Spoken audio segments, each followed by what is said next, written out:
J'aimerais présenter notre animatrice de la soirée parce que j'ai des choses à dire, mais c'est pas moi le cœur de la soirée.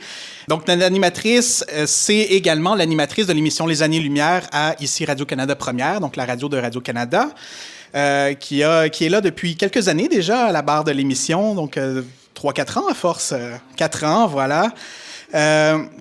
Donc, qui va nous présenter un petit peu les étudiants pendant la soirée, mais aussi nous faire une petite présentation inspirante pour donner envie, justement, de continuer à vulgariser, de présenter, justement, vos projets à la fois au grand public, mais aussi donner quelques petits trucs pratiques au niveau de la présentation auprès des médias de vos projets de recherche. Donc, Sophie André, je te passe la parole.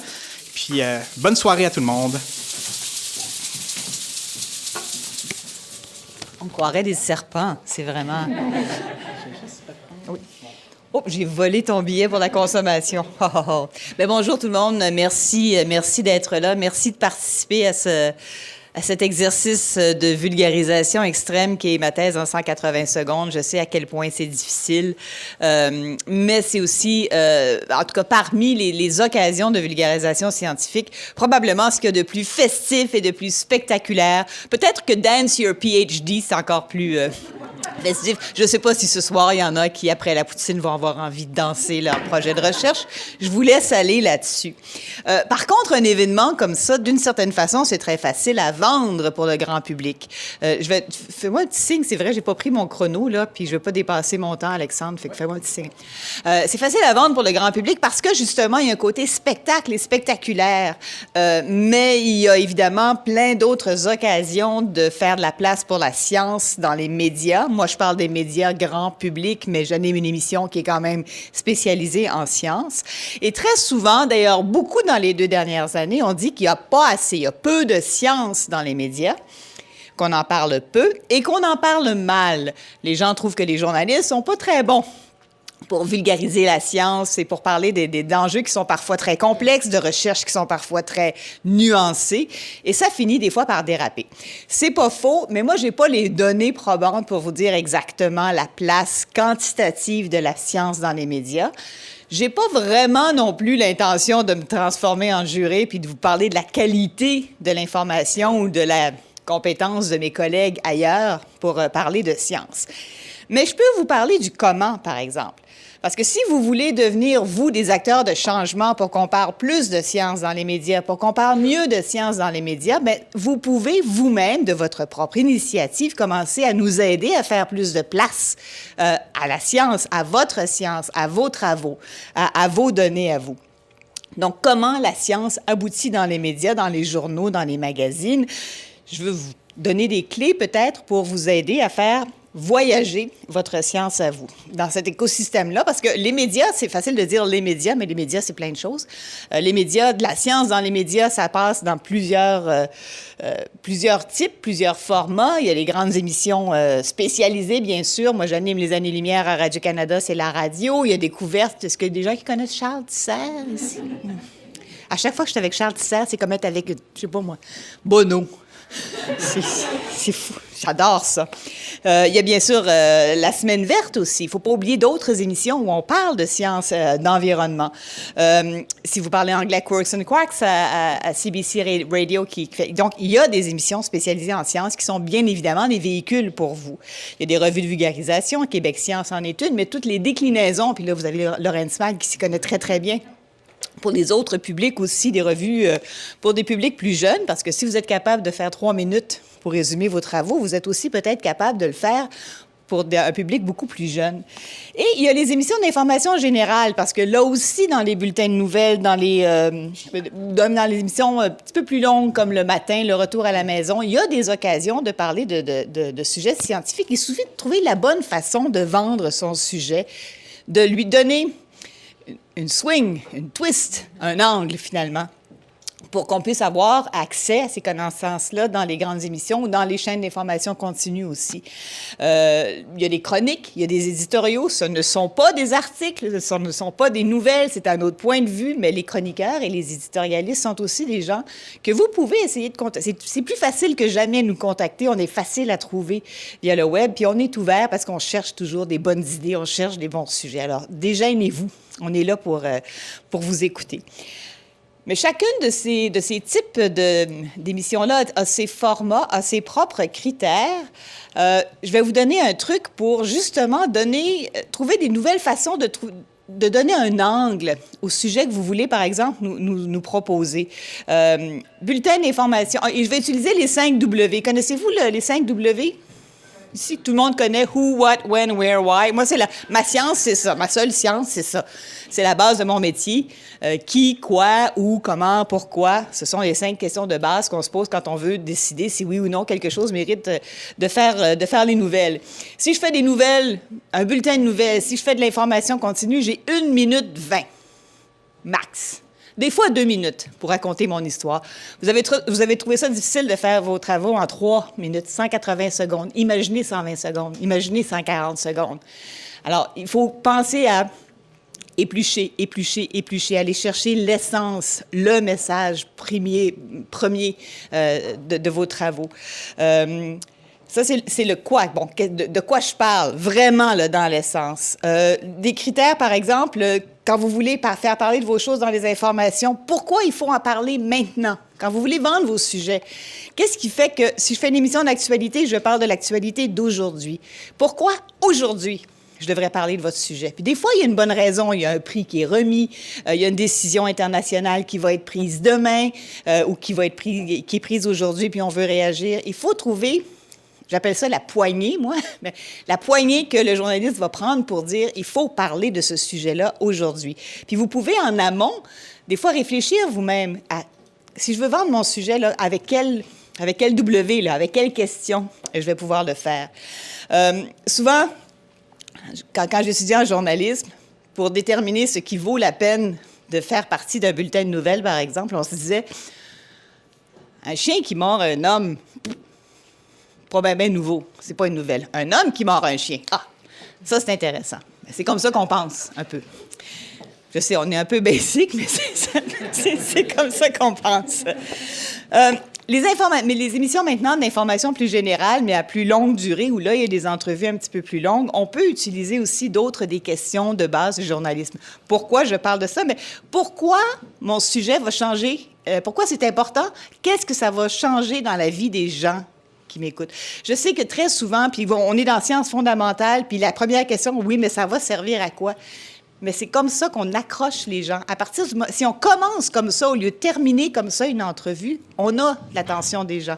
Alors, qu'est-ce que ça va changer dans la vie des gens qui m'écoutent? Question à se poser. Le qui. Vous êtes beaucoup trop humble, souvent. Le qui est intéressant. Vous êtes intéressant. Des fois, on vient de parler de parcours atypiques. Vous avez eu des parcours, des trajectoires qui sont pour vous, c'est votre vie, c'est normal, mais pour les gens qui écoutent, pour les gens qui ont à vous découvrir, ça fait quelque chose d'apprendre que quelqu'un est parti, je ne sais pas, commencer ses études en théâtre puis finir en médecine ou juste le parcours des gens. Qui est la personne qui porte la nouvelle scientifique? Ça fait partie des façons pour nous d'enrober la science, d'enrober la nouvelle scientifique. Donc, je vous donne un exemple. Est-ce qu'on aurait tant parlé de Mars et de robots sans Farah Alibé dans la dernière année? Puis Farah Alibé, mais pourquoi? Parce qu'elle, comme personne, comme fille, son énergie, la personne, le qui, a été important, puis ça a fini à tout le monde en parle. C'est pas souvent tout le monde en parle qu'on parle de science. Donc, le qui est fort important. Évidemment, quand on arrive dans des émissions, dans des magazines scientifiques comme nous, la stricte création de connaissances est en elle-même un facteur. On vient de créer, on vient de générer des nouvelles connaissances. Moi, aux années-lumière, c'est comme une occasion de dire « Ah oui, ça, c'est une nouvelle, mais je suis aux années-lumière. » Mais en même temps, j'anime une émission, il faut une variété. Alors, si je peux parler de sciences fondamentales en disant « On vient de résoudre une énigme mathématique, par exemple, qui n'avait pas été résolue depuis », c'est sûr que ça ne fait pas le bulletin de nouvelles, mais chez nous, aux années-lumière, ça peut faire partie d'une émission. aux côtés d'autres choses, parce que dans nos critères de choix, il faut aussi savoir qu'on a 2 heures, que les gens ont un cerveau puis 2 oreilles, fait que si on fait que des nouvelles très, très, très, je dirais, hardcore, ils n'en pourront plus, alors il faut varier. Si je parle de mathématiques dans une émission et qu'on m'arrive avec un sujet qui est un petit peu plus, qui est en biologie, qui parle des animaux, je vais pouvoir doser avec ce genre d'informations-là. Dans les 5 questions, quand je vous parlais du timing, mais c'est important quand vous avez vos informations à transmettre, de regarder où est-ce que vous êtes dans l'échéancier, dans l'actualité. Qu'est-ce qui, dans l'actualité, justifie que vous soyez là? Et l'autre question, souvent les gens nous... Le where, le où. Il n'y a rien à dire là-dessus. Mais c'est pas vrai. C'est pas vrai du tout. Où est-ce que vous travaillez? Le laboratoire peut être vendeur, des fois, bon, surtout pour les émissions de télévision. Mais moi, je fais du cinéma pour l'oreille à la radio. Ça m'intéresse aussi, des fois, d'être dans un environnement qui, on va le sentir dans le son ou dans la façon de décrire ce qu'on voit autour de nous, va intéresser les auditeurs. Donc, le « où » est aussi important, le « where » est aussi important. Ça peut être le laboratoire, ça peut être l'équipement. Vous avez une bébelle d'ordinateur, je ne sais pas, un nouvel équipement. Ça peut aussi aider. Ça peut être l'exotisme, votre projet de recherche, vous le faites, vous partez tous les jours, soit, bien, c'est sûr que si vous travaillez aux Marquises, on va trouver une façon d'avoir des budgets, d'aller...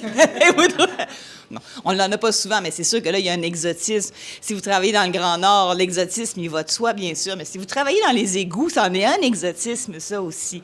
Ça nous intéresse, ça nous intéresse trop, d'ailleurs, les journalistes disent certains, les égouts et tout ça. Tout ce que je veux dire avec tout ça, c'est vous dire que pour être un agent de changement dans notre portrait, dans notre écosystème médiatique, il y a bien sûr les médias qui prennent leurs décisions, les gens qui font les médias. Puis les gens qui font les médias, c'est du monde ordinaire, c'est nous autres. On est joignables. On n'a pas des grosses équipes. Les Années-Lumière que j'anime, c'est la seule émission de radio qui n'a pas de recherchistes. On n'a pas de recherchistes. Alors, vous nous joignez direct. On est beaucoup plus accessible que vous pensez. Alors, même chose pour mes collègues un peu partout.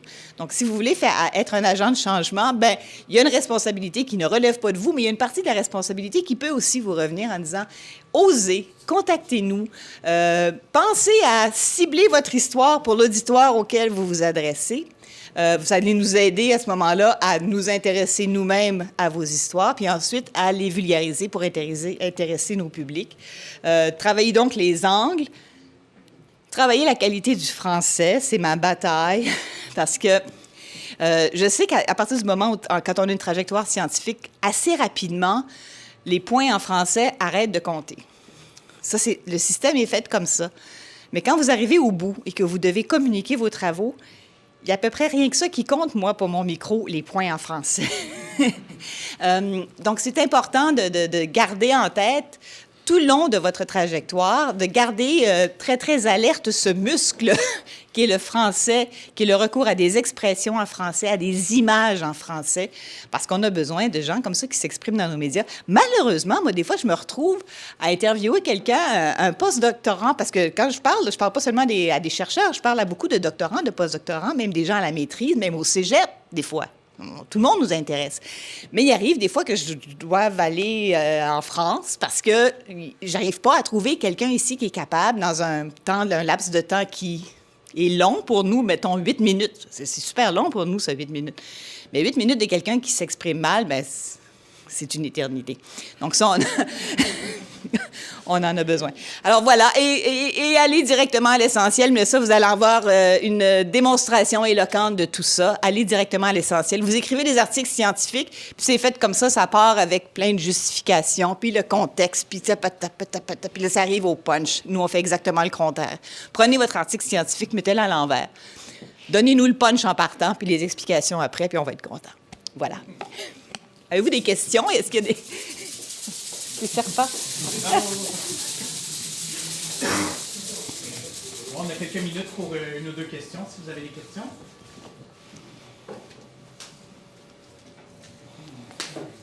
Oui? Oui, merci pour la présentation. Donc, quand on parlait de qualité du français, je sais que parfois aussi, on se fait reprocher de justement trop enrober ou de mettre... Bien sûr, il y a la question du jargon, là, mais juste d'utiliser parfois des termes des formulations de phrases qui sont trop longues, trop recherchées et que ça empêche le message d'être bien véhiculé. Donc, est-ce qu'il y a une espèce de balance à faire là-dessus? Ou c'est pas la même qualité de français dont on parle? Non, c'est la qualité de français. Être capable de synthétiser une idée puis d'aller directement à l'essentiel, ça fait partie des... Oui, bien sûr, les accords, oui, bien sûr, pas de si j'aurais, pas de ça là, puis pas de cancon. Mais un peu plus de les entendre, ceux-là. Je peux pas toutes les enlever au montage. Mais, les gens nous écrivent. Hein. Quand moi, j'ai quelqu'un qui s'exprime mal, mon invité, je reçois des courriels de bêtises à mon nom, des auditeurs.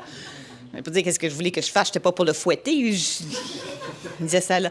Donc, ça, c'est sûr que c'est la base. Mais la façon d'exprimer, oui, la longueur des phrases, mais ça, c'est de se pratiquer. Souvent, je dis aux gens qui ont moins d'expérience, quand vous êtes à Noël puis vous rencontrez votre tante puis qu'elle vous dit « C'est quoi que tu fais comme travail? C'est quoi que tu fais comme projet? » Bien, utilisez commencez avec cette même base-là. Donc, phrase, sujet, verbe, complément.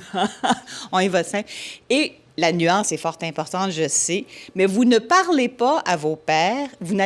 Il va peut-être y avoir des pairs qui vont vous reprocher d'avoir tourné les coins ronds, fait des images un peu trop grossières. Mais c'est ça, des fois, où ne pas être compris par les gens. Donc, vous ne vous adressez pas à des gens qui vont juger si vous avez bien mis en contexte ou fait des références ou des bas de page dans votre façon. Vous parlez à des gens, donc, qui n'ont pas nécessairement envie d'avoir tant de détails que ça. Donc, éplucher. Aller à l'essentiel. Oui? Je me demandais, selon toi, c'est quoi le meilleur moyen d'intéresser les gens à des sujets qui sont normalement... On ne s'intéresse pas à ces sujets-là d'habitude. Mais c'est en trouvant dans le qui, que, quoi, c'est en trouvant un angle, une façon de le twister. Si le sujet lui-même est un peu trop aride, peut-être que la personne est assez originale. Fait qu'au lieu de dire, alors, je sais pas moi, l'équation Y sur X fois la racine carrée a finalement trouvé une résolution, ça dit rien. Mais si on dit, hey, il y a un mathématicien à Montréal là, qui a commencé des études en traitement des eaux puis qui a fini mathématicien. Puis il a réussi à résoudre. C'est comme ça. C'est la porte d'entrée. Alors, vous regardez votre matière puis vous dites, quelle est la porte d'entrée qui, pour ce public-là, qui n'est pas le même qu'un autre public, va pouvoir être intéressé. Puis le truc que je vous donne, c'est ces 5 questions-là. Essayez ces 5 portes-là.